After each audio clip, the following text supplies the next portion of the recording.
Hello and welcome to Are You Well?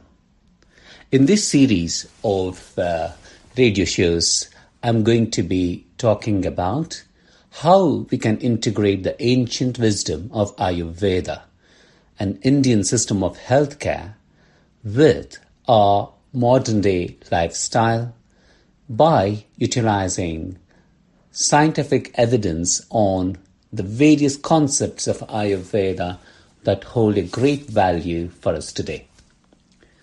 Today, I will be sharing with you the amazing properties that spices have and how they can help us in many different ways, and particularly in improving our immunity. Obviously, when we think of spices, we might think of spicy food, which largely is from the perspective of flavors. Whenever I ask my friends, do you like spicy food? There are two kinds of people.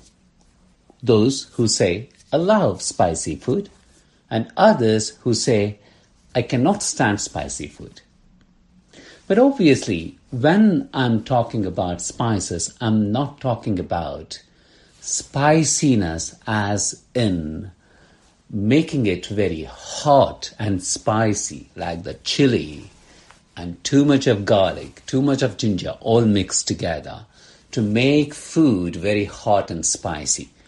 I'm really going to be sharing with you how we can use single spices or multiple spices, how you can use it as a tea, as a powder, or as something that you add to your food, how to make these spices to bring about the amazing phytoconstituents and the natural compounds which help in different ways to improve our gut health, to reduce inflammation, to change our gut dysfunction, to help us aid better sleep, to improve immunity.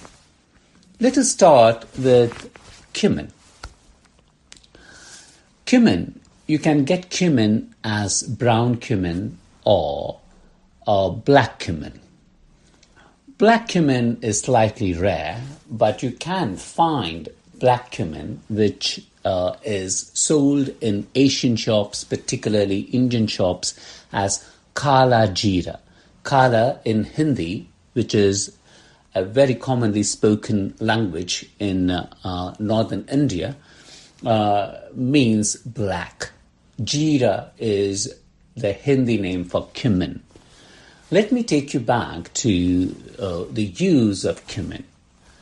Cumin is quite commonly used not only in Southeast Asia but also in Pacific Islands or wherever there's an influence of South Asian cuisine.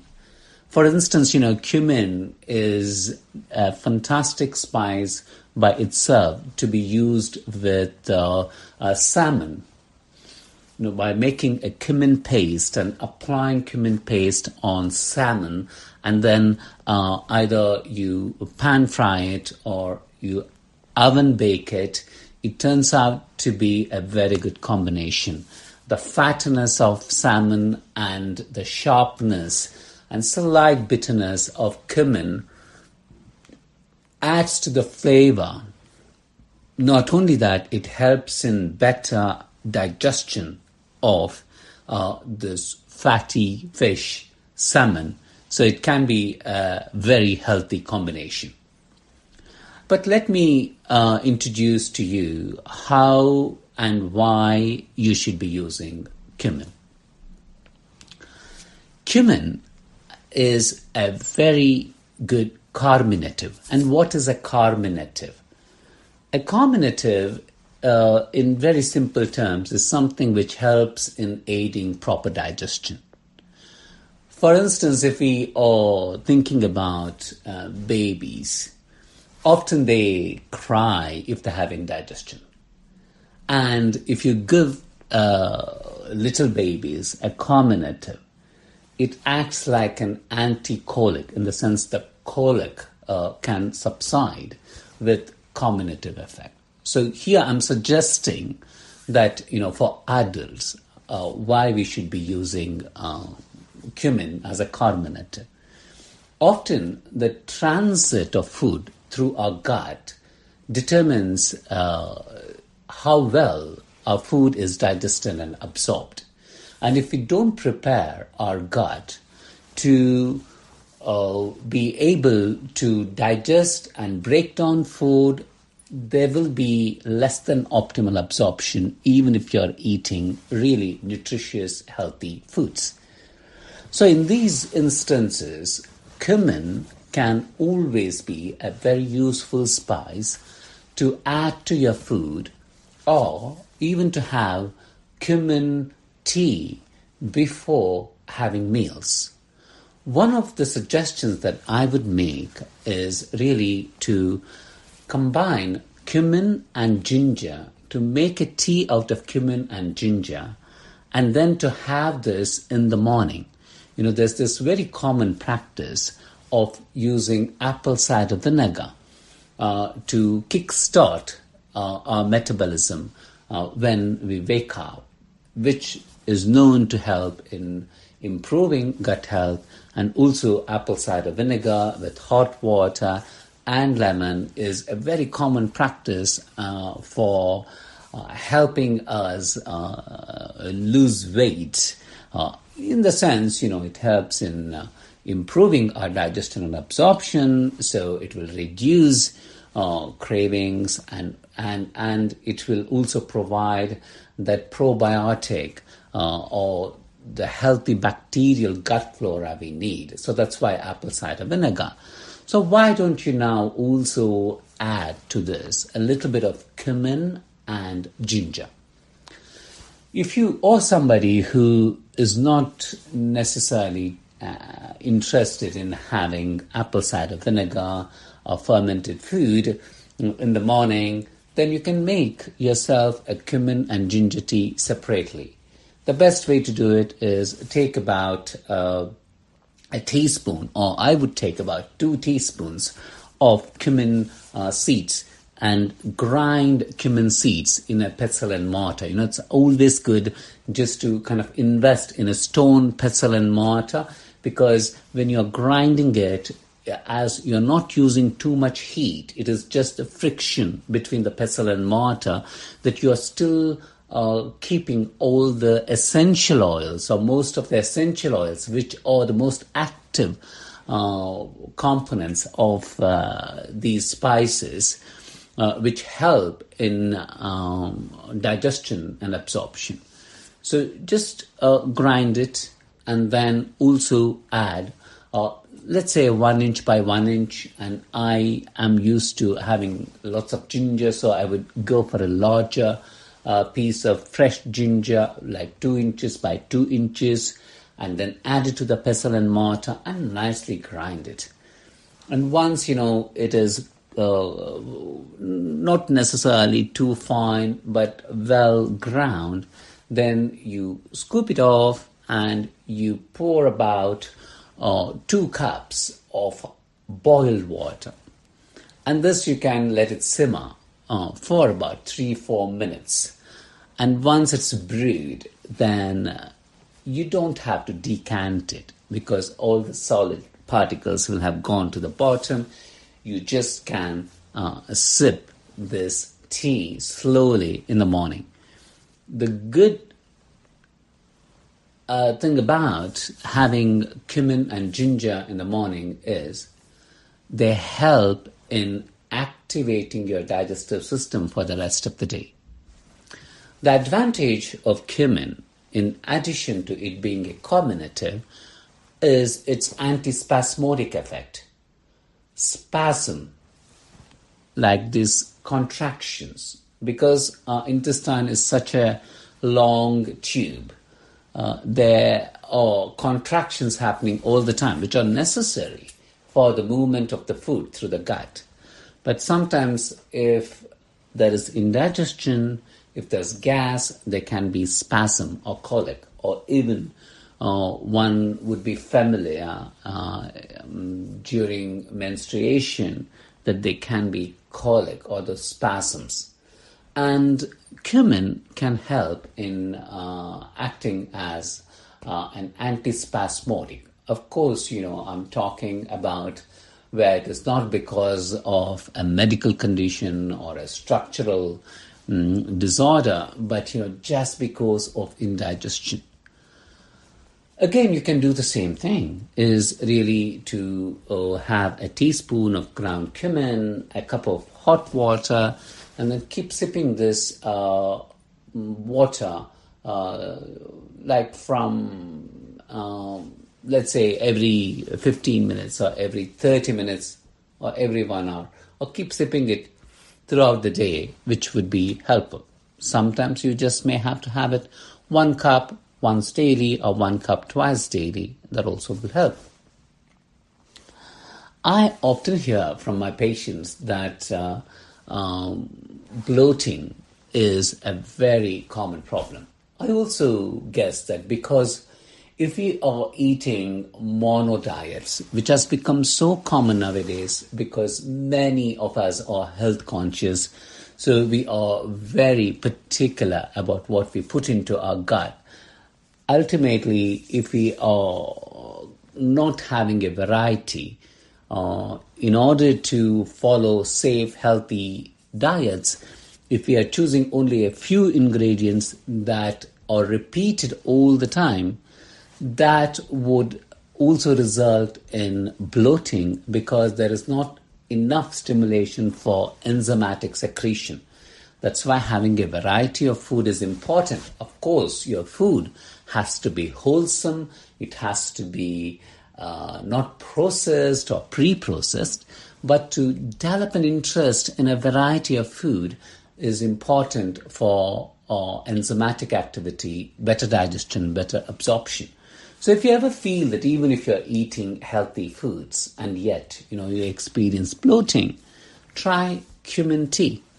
This can be the brown cumin. I rarely use black cumin. And however, one place where I think black cumin has a greater benefit than brown cumin is when you want to support your respiratory system. And I do think that, during current times, we do want to support our respiratory system. And for that, I would make a similar tea with black cumin.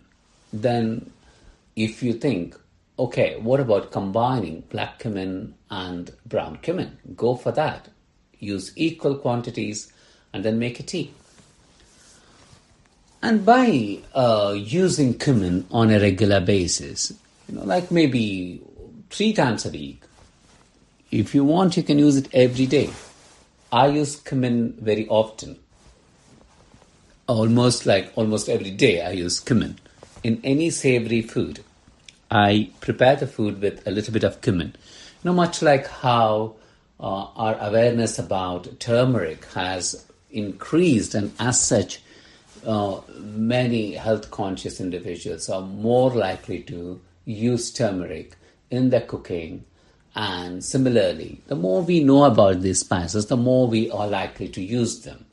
And cumin has anti-ulcer properties, which means our gut, because of either infection, you may have heard of Helicobacter pylori, which is an infection in the stomach which results in acidity. It also can, when it persists for a longer time, can start to erode the mucosa of the gut.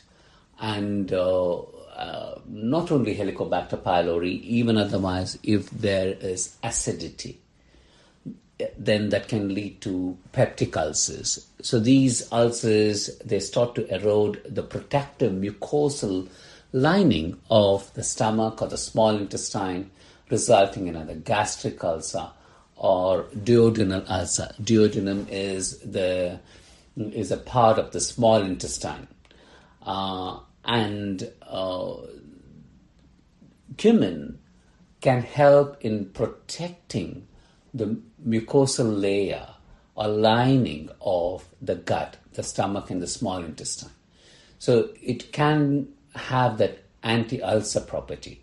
So very often those who use cumin properly in their cooking over an extended period of time rarely have experiences of hyperacidity. So cumin can be a very good spice in that sense. And also indigestion. Like indigestion is like when you feel that you bloat straight after eating. Clearly that's because of lack of enzymes. So if there is not sufficient production of enzymes, that results in immediate bloating. But if other secretions, like the gastric secretion, the intestinal secretions, for instance, we need the pancreatic juice, we need secretions from the liver to digest proteins, to digest fats, to digest starches. And when these secretions are not happening in an optimal manner, that would result in indigestion. So this is called dyspepsia. So in indigestion, again, cumin can be quite helpful. What I would say is, in order to prevent these digestive issues, it is good to get into the practice of using cumin. UK Health Radio, the station that makes you feel good.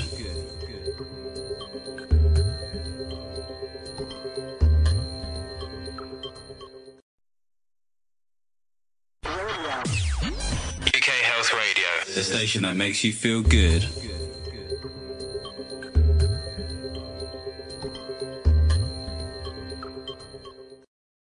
And let's now look at some other spices. And let's now look at a very common spice, ginger.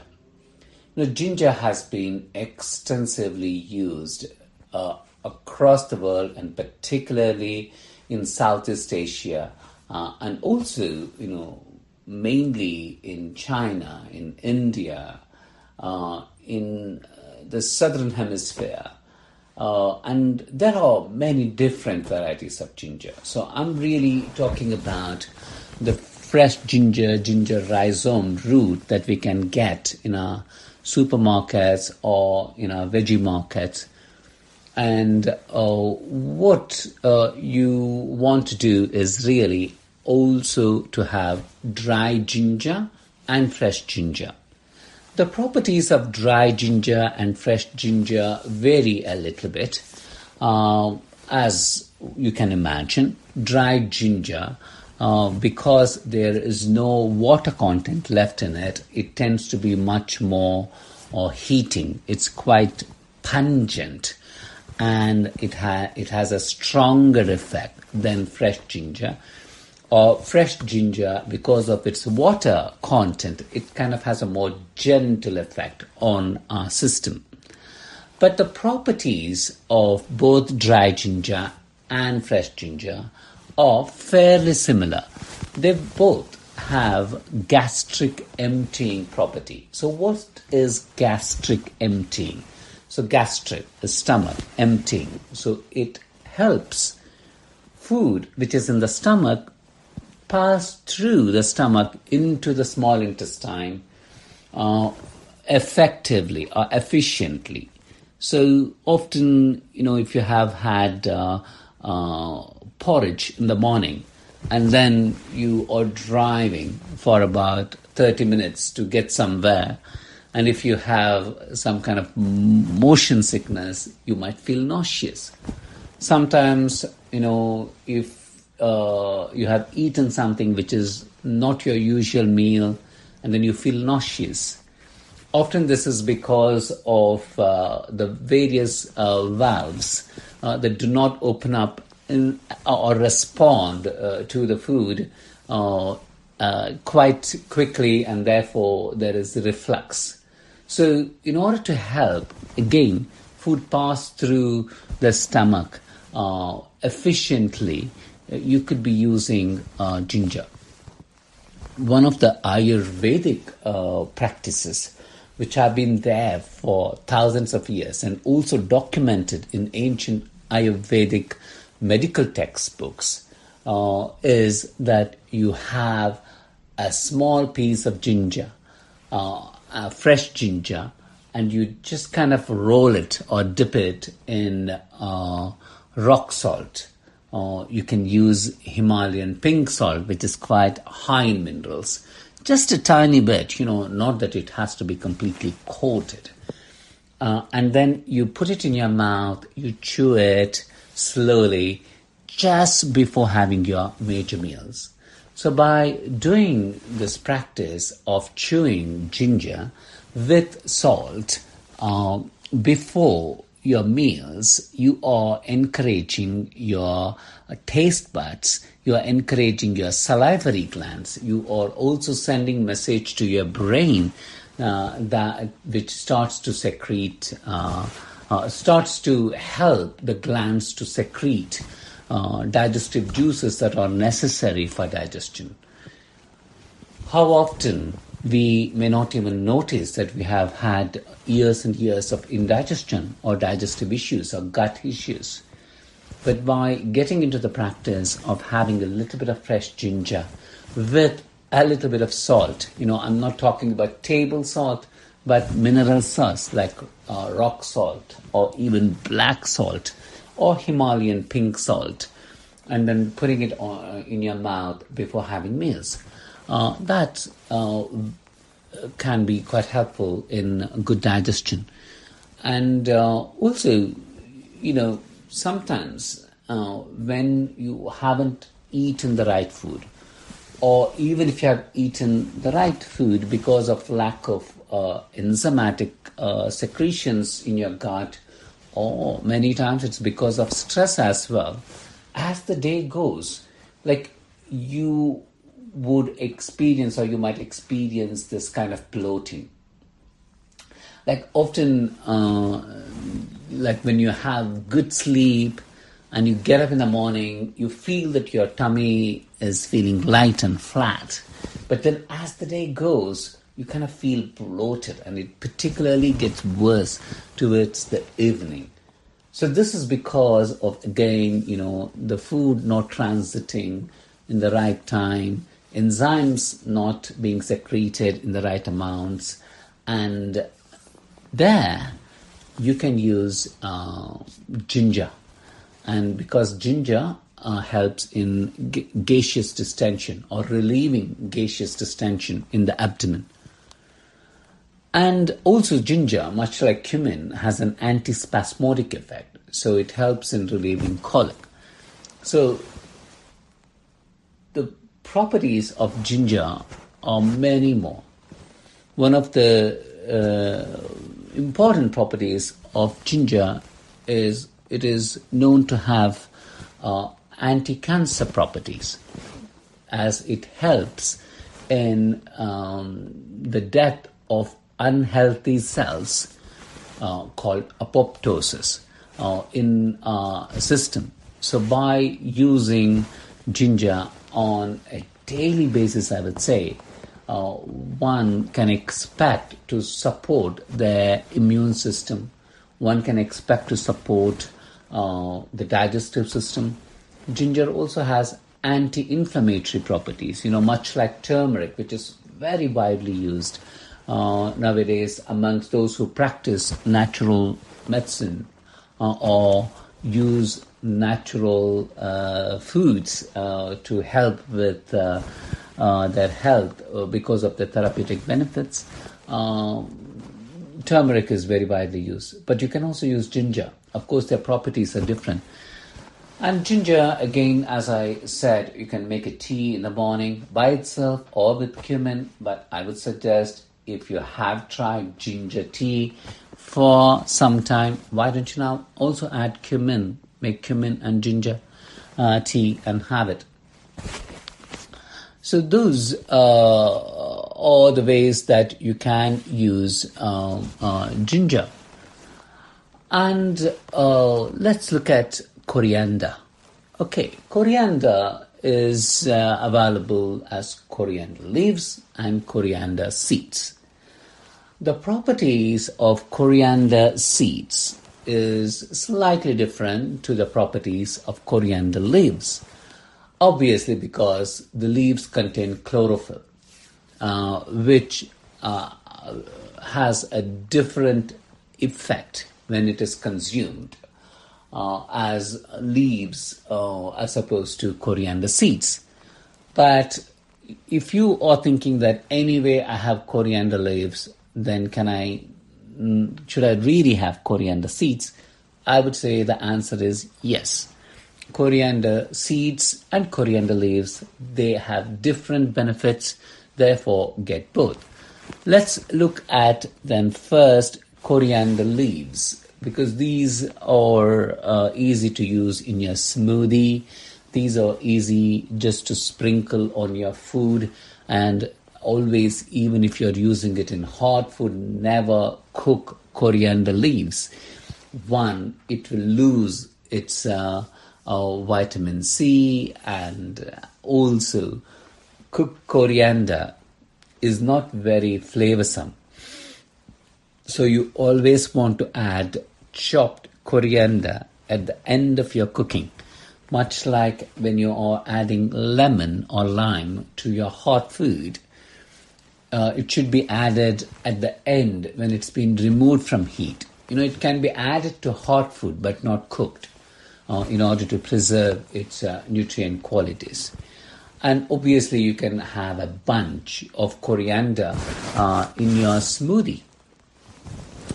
So coriander leaves, they are good sources of vitamin C. And as we know, vitamin C is a very good antioxidant. It also helps in reducing our chances of contracting opportunistic viruses like colds and flus and influenza. And also it is anti-inflammatory, so it helps in reducing inflammation, particularly quite useful for joints. And coriander leaves are also good sources of folate and vitamin B12. So if we are thinking of supporting better formation of our blood cells, particularly hemoglobin, and better absorption or better availability of iron, then coriander leaves are one food that you can use regularly. And when compared to coriander seeds, coriander leaves have greater antioxidant activity. So we might all be quite familiar by now with antioxidants or the importance of antioxidants, because our body is constantly exposed to free radical activity where there is destruction. And so these free radical activity has to be supported with antioxidants in our body to reduce oxidation. And so you can, when you next think or using coriander, think of it as a very good source of antioxidants. And importantly, because of chlorophyll in them, they actually help in better detoxification and excretion of heavy metals. Like today, especially those who live in urban settings, even those who live in more countryside, because of exposure to all these chemicals, fumes, pesticides, there are lots of chemical toxins or toxic chemicals that we are exposed to, even if not at a toxic level, but there's this accumulation of these toxic substances, particularly lead, arsenic, mercury. Arsenic is found so abundantly in rice. That's why it's very important to learn how to cook rice properly. Maybe in one of the episodes, I might just go over how to really cook certain foods in order to reduce possible toxic burden which would come from earth. So if you're using coriander, it can help in better excretion of heavy metals. So I would make coriander leaves a part of my regular greens, fresh greens. So what about coriander seeds? Okay, coriander seeds, their properties are also very interesting. Coriander seeds have antifungal property. So you may have heard of candida.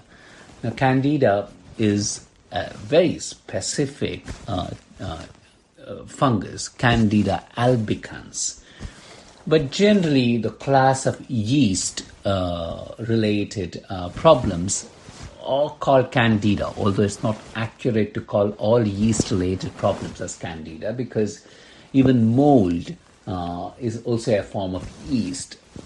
Of course, through conducting organic acid tests, which is a urine test which I often use in my clinic, you can identify which yeast markers are predominantly found or they're elevated in someone's gut. And when there has been a long-term yeast infestation or yeast burden, it's very likely that there will also be bacterial overactivity. You may have heard of the term SIBO, small intestinal bacterial overactivity. So constantly our gut is trying to readjust itself to the burden of yeast, and bacterial overactivity can be related to yeast. And in situations like this, in order to help our gut microbiome, not to have yeast infestation or yeast dominance, it is good to use some natural antifungals like coriander seeds. And how do you use coriander seeds? Coriander seeds, again, I always would recommend that buy seeds when possible, as seeds will contain more of the essential oils. Once you turn seeds into powder, over a period of time, it starts to lose its potency. You can probably relate to this, much like if you love coffee, how important it is to keep the coffee powder, coffee beans of good quality, and to use fresh coffee bean powder to make an excellent coffee. The same concept applies to spices too. So many times what happens, I've noticed, amongst my patients particularly, they say, yes, I do use spices. Like 6 years ago, I was given these spices for Christmas, and then I started looking up how I can use it. And my comment would be, spices should not be kept for too long. They have a short lifespan or shelf life. Not lifespan, sorry, shelf life. So for instance, if you really make a coriander seed or any other seeded spices, turn them into powder, even if you're storing it very carefully in airtight jars, the shelf life or the potency is going to be around maximum 6 months and not beyond that. Okay, will it become toxic after 6 months? No, it just loses its potency, and then it's really like eating dust as opposed to really eating a spice. So it's important to pay attention to keeping your spices fresh, and to get the seeds wherever possible, get organic sources, because then you are less likely to get any of the other pesticides or chemicals which may have gone into the system in growing these spices. And so, wherever possible, get good quality ones. And with coriander seeds, I would say one way is really to, like I spoke about cumin, to really use coriander powder within your hot food or savory food. Or you can also make tea. One of my very favorite ways of using coriander tea, because coriander is quite cooling, much like the leaves, even the seeds are very cooling, unlike cumin, which is quite warming. Coriander seeds have this cooling effect, they have this alkalinizing effect. And they have quite a lot of bitter principles too in them, so it can be quite bitter. Unlike ginger tea, which is very pleasant, to actually have coriander tea, one would need to acquire the taste for coriander tea.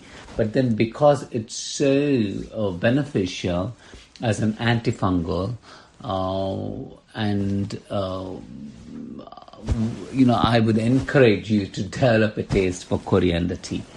And just take about a teaspoon of coriander powder. In fact, you don't even have to make it into fine powder. Even if you just take about 2 teaspoons of coriander seeds and crush them in your pestle and mortar, and then it becomes coarse powder. And then to this add about a cup of hot water and let it simmer for some time. When you are making tea from seeded spices, I would encourage you not to use fine powders, because when you use fine powders, there is not enough surface area on these spices to release their phytoconstituents into water. So it is better if you use more coarse powder. That's why, why buy a finely powdered coriander seed or any other, if it is only for flavors you want to, but for therapeutic benefit, make it into a coarse powder yourself. And a coarse powder which is stored in an airtight jar will also have better potency, even though I wouldn't encourage you to use it beyond 6 months. Always keep topping it up. And so that's one way to use coriander tea, and you can have it before meals. You can also have it after meals because it has that kind of anti-acidic or antacid property in it.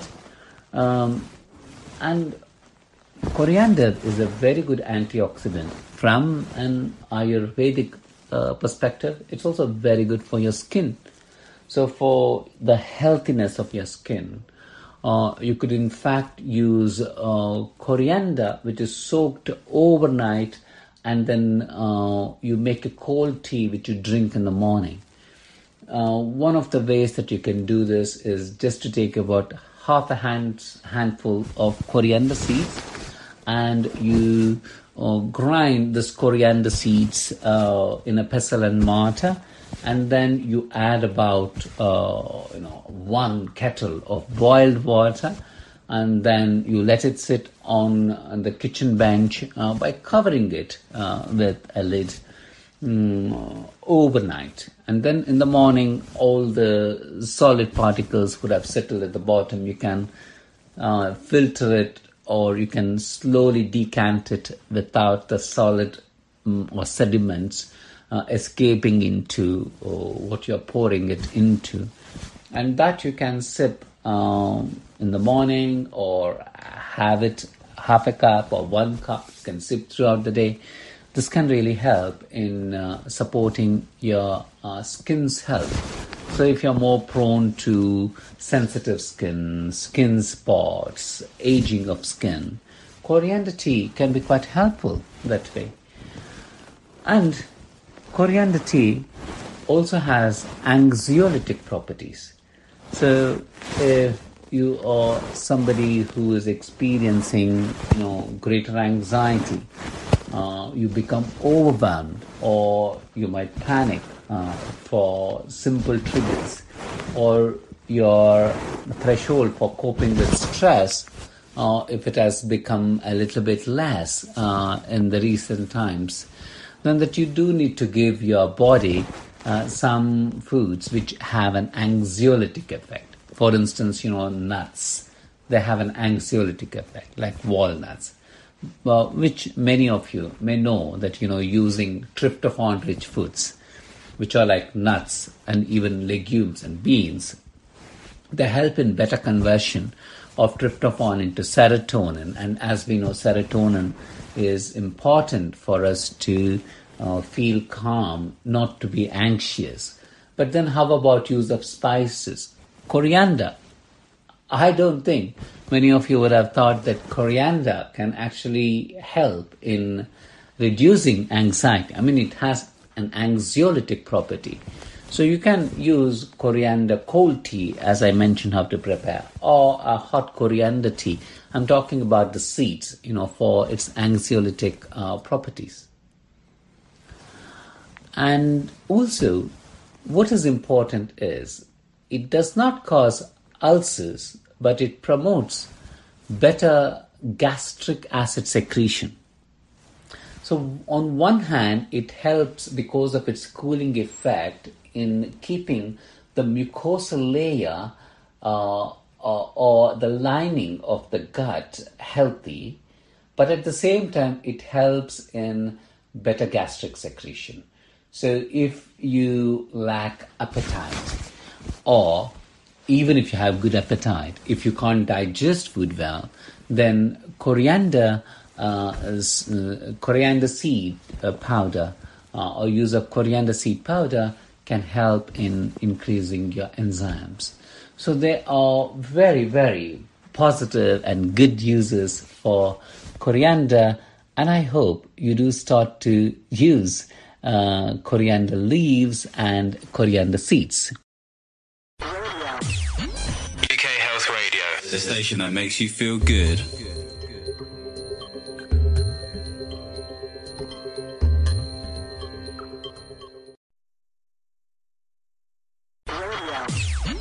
UK Health Radio, the station that makes you feel good.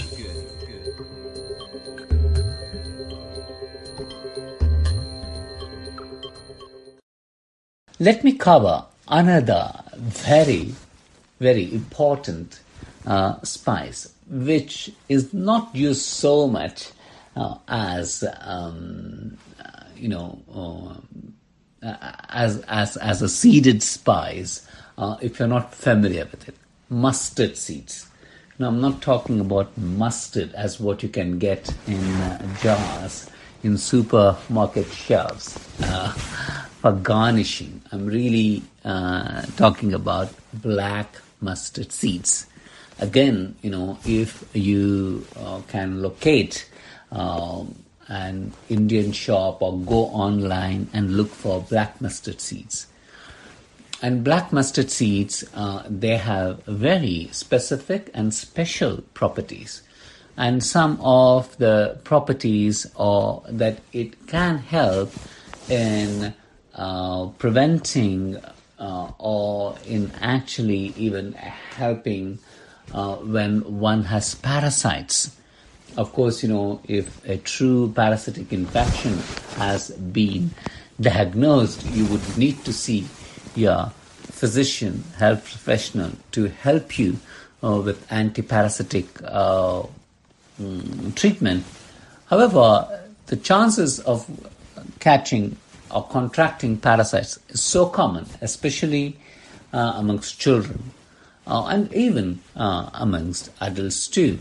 So black mustard has anti-parasitic properties. So if you use black mustard in your cooking, then you are also getting the advantage of its anti-parasitic property. Also, it's a very good food preservative. I mean, when I mean food preservative is that grains particularly, when you store grains, they can become they can lose their potency. They could possibly also already have some pesticides. They might have other chemical compounds which have become part of it due to the way it's grown. Or if you just kind of take about a handful of black mustard and you mix it with your grains, like rice, brown rice, or quinoa, or amaranth, then this black mustard, it can act as a good food preservative. And it also kills many of the soil-borne pathogens and their eggs.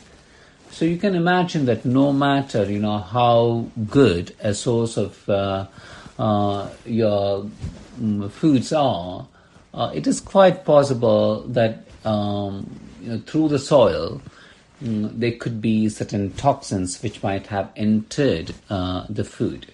So if you just use a handful of black mustard and you store your grains and legumes with black mustard, you are actually helping kill the eggs or soil-borne pathogens. The other way really to use black mustard is to use it in cooking. The way to use black mustard in cooking is to slightly fry them in oil or any fat. I generally use coconut oil, or I use ghee, which is clarified butter, or you can use other cooking oils. Even you can use olive oil if you use olive oil for cooking. Obviously, olive oil is not very heat resistant, so it's better to use other heat-resistant oils like sesame oil. But, if you're not used to the flavor of sesame oil, you may not actually like the food that's been prepared with sesame oil. But why not try sesame oil? Or you can also use avocado oil, which is really very heat-resistant. So any of these, like coconut or ghee, avocado oil, or olive oil, what you do is you take a medium-sized pan or even a small pan, and then you turn the heat on, and you want to make sure that the fat or oil is hot enough for black mustard to start to get cooked, not burnt. So if you add black mustard too early, then it doesn't cook at all, and it just doesn't get digested, and it just comes out of the gastrointestinal system being undigested. But if you overheat the oil or fat and add black mustard, it gets burned. Then you have killed all the or most of the important natural compounds in black mustard. So one of the tricks that I follow is to use the back of a wooden spoon, the long stem, and then you place it in the pan while the oil is just being heated. And then if it is the right temperature, then you will start to see little bubbles forming around the wooden spoon, and that's when you want to add about a teaspoon or 2 teaspoons. You don't want too much of black mustard because it is quite bitter or can make the food bitter. So just about a teaspoon or 2 teaspoons for about a bowl or 2 bowls of food. And when you add it, it starts to splatter, and then you want to slightly turn down the heat, and then you can add other spices. So black mustard is something that I strongly would encourage you to start using if you already haven't considered or haven't been using black mustard.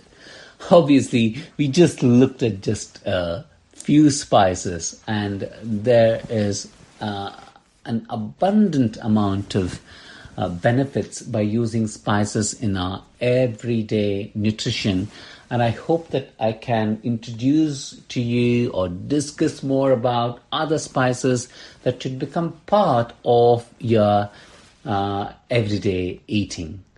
So again, the reason why I think, we should really use spices, they are practically very low calories because you are not going to eat a lot of them and you don't need a lot of it, but they are such bundles of antioxidants and adaptogens which are necessary to support our gut, to support our immune system.